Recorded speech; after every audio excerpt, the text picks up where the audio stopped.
আমার মনে হচ্ছে যে এইবার তুমি অষ্টম স্ত্রীর মধ্যে থেকে একজনকে নির্বাচন করবে। বলো কিভাবে নির্বাচন করবে এইবার? হ্যাঁ রুক্মিণী, আজ আমি অবশ্যই তোমাদের মধ্যে একজনকে নির্বাচন করব। শ্রীরাধা এই নির্বাচন করতে পারে না।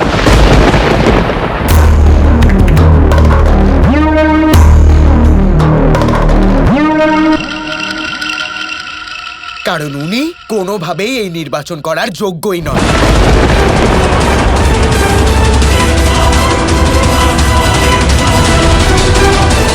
সম্ভব?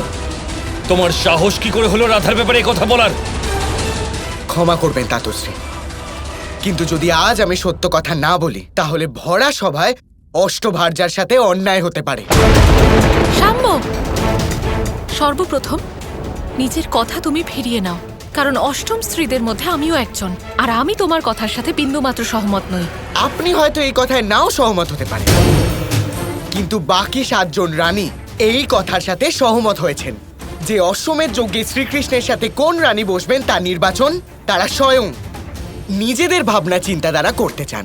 তাতে ওনাদের শ্রীরাধার হস্তক্ষেপের বিন্দু মাত্র প্রয়োজনীয়তা নেই, কারণ ওনাদের শ্রীরাধার নির্বাচনের উপর একেবারেই বিশ্বাস নেই।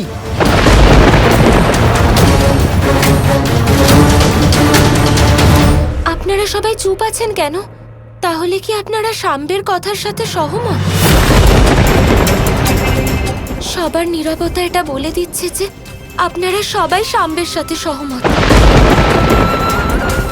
ক্ষমা করবেন, কিন্তু আমি এরকম কখনো ভাবিনি যে আপনারা আমায় এত অবিশ্বাস করবেন। যদি তাই হয়ে থাকে তাহলে আমার এই কাজ করা উচিত নয়।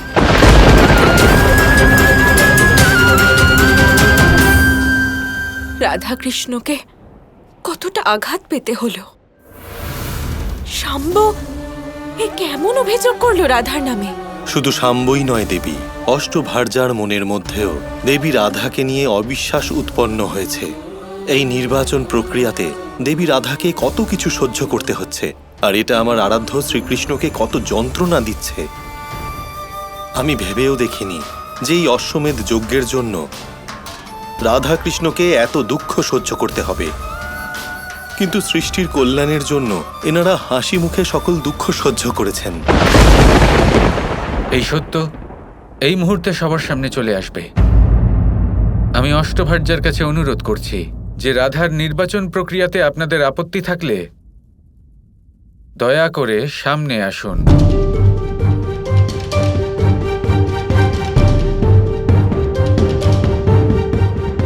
মাতাগণ, আপনারা নিজেদের মতামত দিন। বলুন সবাইকে যে আপনাদের শ্রীরাধার উপর কোনো বিশ্বাস নেই।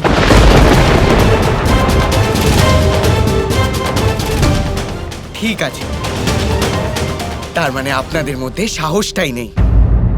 সেই জন্যই তো আপনাদের সাথে অন্যায়টা হচ্ছে। অর্থাৎ কারোর কোনো আপত্তি নেই। এই সম্ভ সবসময় এরকম পরিকল্পনা বানিয়ে থাকে। আমি নিশ্চিত অষ্টভার্যাকে ওই উত্ত্যক্ত করে রেখেছে। এরকমটা নয় বাবা, এক মুহূর্ত। ব্যাপারটা এরকমও তো হতে পারে যে অষ্টভার্যা ভরা সভাতে শ্রীরাধার বিরুদ্ধে যেতে চাইছেন না। তাই আপনাকে অনুরোধ করব যে আপনি এই প্রশ্নই একান্তে অষ্টভার্যাকে জিজ্ঞেস করুন। মুখ বন্ধ করো শাম্ব। এটা দ্বারকা আর এ হলো দ্বারকাধীশের পাটরানী। এনারা নিজেদের মতামত প্রকাশ করতে সক্ষম। তোমার মতো একজন কুটিল মন্ত্রণা দাতার এনাদের কোনো প্রয়োজন নেই। উচিত হবে এবার তুমি চুপ করে যাও এবং আর নিজের অপমানের কারণ হয়ো না।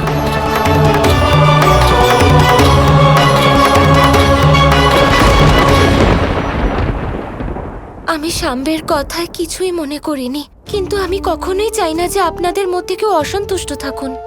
আর আমার সাথে সাথে আপনারাও সবাই নিজেদের পরখ করার এই সুযোগটা পাবেন। আপনারা সকল অষ্টভার্যা বিয়ের সময় কৃষ্ণের সাথে যে 7টি প্রতিজ্ঞা করেছিলেন তার বাস্তবিক অর্থ, সম্পূর্ণ সারমর্ম নিজের নিজের যোগ্যতা অনুসারে নিজের মুখে আপনাদের তার বর্ণনা করতে হবে। আপনাদের ব্যাখ্যার ভিত্তিতে এই সিদ্ধান্ত নেওয়া হবে যে কৃষ্ণের সাথে এই যজ্ঞে কে বসবেন। শুধু আমি না, আমার সাথে সাথে কৃষ্ণ, দাদা সবাই এই সিদ্ধান্ত নেবেন যে কে সর্বশ্রেষ্ঠ। খুব ভালো রাধা, বিয়ের সময় দেওয়া প্রতিশ্রুতি শুধুমাত্র রীতি নয়, বরং সবার কাছে তার ভিন্ন ভিন্ন মানে থাকে। হ্যাঁ রুক্মিণী,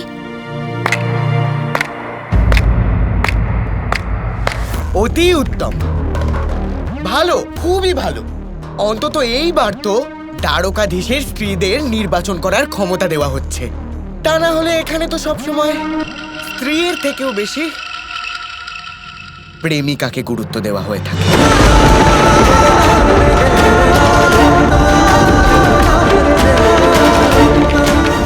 শাম্ব, এই পরীক্ষা বচনের পরীক্ষা, প্রতিজ্ঞার পরীক্ষা। নিজের কথার ওপর নিয়ন্ত্রণ আনতে শেখো। এমন যেন না হয় তোমার এই কথাই তোমাকে অবনতির পথে নিয়ে যায়। বাবা, আপনার সব সময় আমার কথা কটু বলেই মনে হয়। আপনার কখনোই আমার কথা ভালো লাগে না। কিন্তু এবার আমি অষ্টভার্যাকেই জিজ্ঞাসা করতে চাই যে আপনারা সবাই এইভাবে নির্বাচিত হতে চাইবেন? হ্যাঁ, আমরা রাজি আছি। আমরা সবাই রাজি আছি।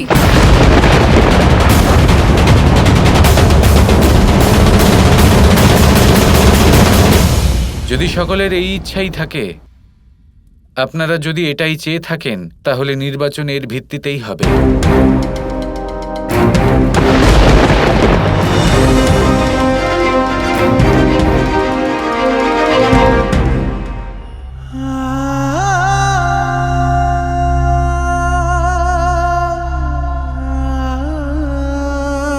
আমি আর এনাদের দুঃখ দেখতে পারছি না পার্বতী।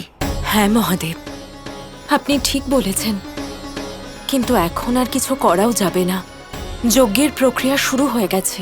শ্রীকৃষ্ণের এই যন্ত্রণার জন্য আমি দায়ী পার্বতী। এই যজ্ঞের পরিকল্পনাও আমারই।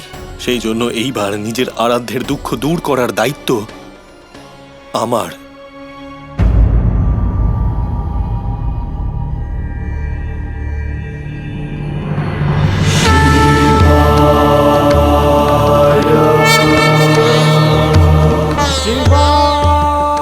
আরাধ্য, প্রণাম আরাধ্য। আপনার চোখে অশ্রু, কি হয়েছে? আপনার এই যন্ত্রণার কারণ হলাম আমি। এই অশ্বমেধ যজ্ঞ আমারই পরিকল্পনা, কিন্তু আমি আর এই অপরাধ করতে চাই না। যে যজ্ঞের জন্য সমগ্র সংসারের কল্যাণ হবে, আমি কখনো কল্পনাও করিনি যে সেই অশ্বমেধ যজ্ঞই আমার আরাধ্য শ্রীকৃষ্ণ আর দেবী রাধাকে এত যন্ত্রণা দেবে। এই কারণে এনাদের এত অপমান সহ্য করতে হবে। আমাকে ক্ষমা করে দিন আরাধ্য। আপনি হলেন আমার আরাধ্য। আমার কাছে ক্ষমা চেয়ে আমাকে লজ্জিত করবেন না। আমি জানতাম এরপরে যা হতে চলেছে আপনি তা বুঝতেই পারবেন না। আর তাছাড়া এমনিতেও এই সংসারে যদি কোনো ভালো কাজ করতে যান, তাহলে এই সংসারের প্রশ্নের সম্মুখীন হতে হয়। এখন যা হচ্ছে তা হতে দিন। আমিও এটা দেখতে চাই যে রাধা অষ্টভার্যার মধ্যে কাকে নির্বাচন করে, আর রাধা যাকে নির্বাচিত করবে তাকে সংসার দেখতে পাবে। আপনার কথার অর্থ বুঝতে পারলাম না শ্রীকৃষ্ণ। আমার ইচ্ছে শুধুমাত্র এটাই যে যা হতে চলেছে তা যেন অনন্য হয়। এবার যা হবে তা যেন এমন হয় যা সংসার আগে কখনো দেখেনি। আমাদেরকে নিজেদের বচনের পরীক্ষা কিভাবে দিতে হবে? আমাদেরকে কি কোনো কার্য করতে হবে, নাকি নিজেদের বচনের ব্যাপারে বলতে হবে? আমার মতে এখানে সবাই নিজেদের যোগ্যতা সম্পর্কে ভালোভাবে অবগত। এক এক করে আপনারা কৃষ্ণের সামনে এটা বলবেন যে কৃষ্ণের অর্ধাঙ্গিনী হিসেবে আপনি কেন সর্বশ্রেষ্ঠ। আমার পূর্ণ বিশ্বাস আপনারা নিজেদের পরখ করে সত্যিটাই বলবেন।